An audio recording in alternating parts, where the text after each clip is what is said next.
In June 2026, Disney World repainted Cinderella Castle, replacing the saturated blue and gold tones with a classic gray, cream, and gold color scheme.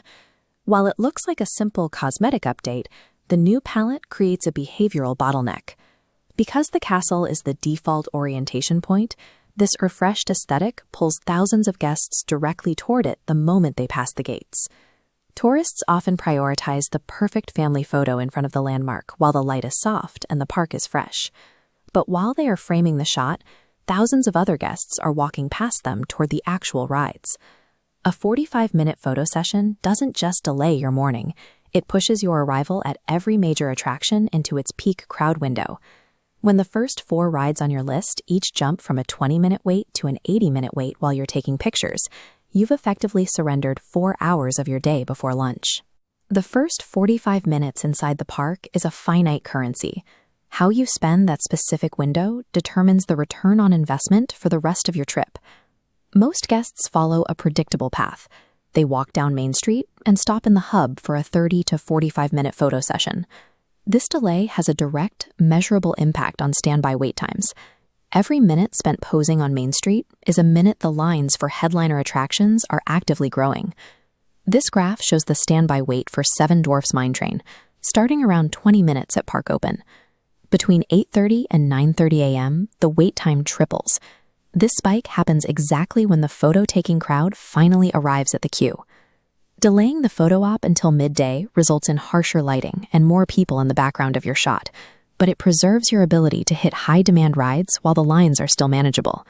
Prioritizing the photo first is the most expensive scheduling mistake a guest can make. To avoid the morning crowd trap, you have to follow a specific routing sequence.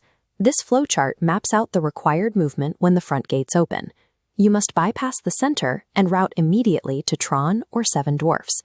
After that first ride, cascade into Space Mountain, Peter Pan's Flight, or Jungle Cruise to clear them before 10:30. This strategy requires you to be at the security gates 45 minutes before the park opens. It means trading a leisurely breakfast for park dominance. By utilizing those specific 45 minutes correctly, you can finish 3 or 4 major attractions in the time it takes the average guest to finish their first. While your feet are moving through the park, your phone needs to be winning the digital battle for Tier 1 Lightning Lane reservations. Many guests over-research which ride to pick while failing to understand that the timing of the booking is what actually matters. Exactly at 7 a.m., thousands of users across the entire resort flood the system at once, competing for reservations. The inventory for the most popular return times often disappears within the first 60 minutes. If you don't have a 6:55 a.m. alarm set, you are effectively locked out of premium afternoon ride access. In the 2026 system, your booking speed is more valuable than your ride selection. Macro data for July 2026 shows a genuine dip in park attendance compared to previous years. But a lighter month doesn't mean the crowds are evenly distributed across the day. Even on a slow day, the 9:30 a.m. wait time spike still occurs at the major headliners. The lines might be shorter than a peak holiday, but the mathematical advantage of being first remains the same. A favorable crowd calendar is a multiplier for a good plan, but it cannot rescue a flawed morning sequence.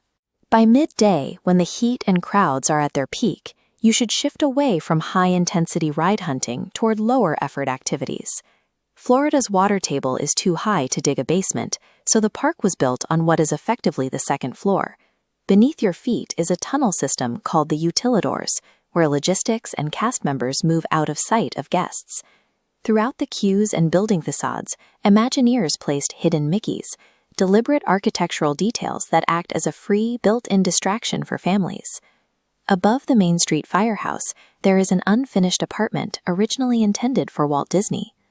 The orientation of the castle, the placement of the firehouse, even the width of the streets, were specific choices made by a man who didn't live to see opening day. This portrait captures the person whose design intent still governs exactly where you walk 50 years later. These hidden details are zero-cost ways to keep a family entertained during the afternoon peak without standing in another 2-hour line. Success at Magic Kingdom is about treating your physical time and your daily budget as finite capital. If your family refuses to wake up early, you must accept the default path and rely entirely on your Lightning Lane booking speed to save the day. If you want to maximize your time, you must bypass the castle trap, execute the physical flowchart at Park Open, and manage your pacing in the afternoon. Comparing the outcomes of these two plans shows a massive difference in wait times and lightning lane success rates.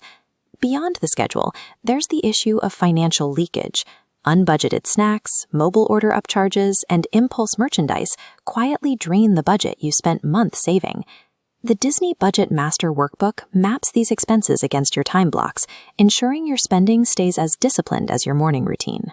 A successful trip is not about rushing to do everything.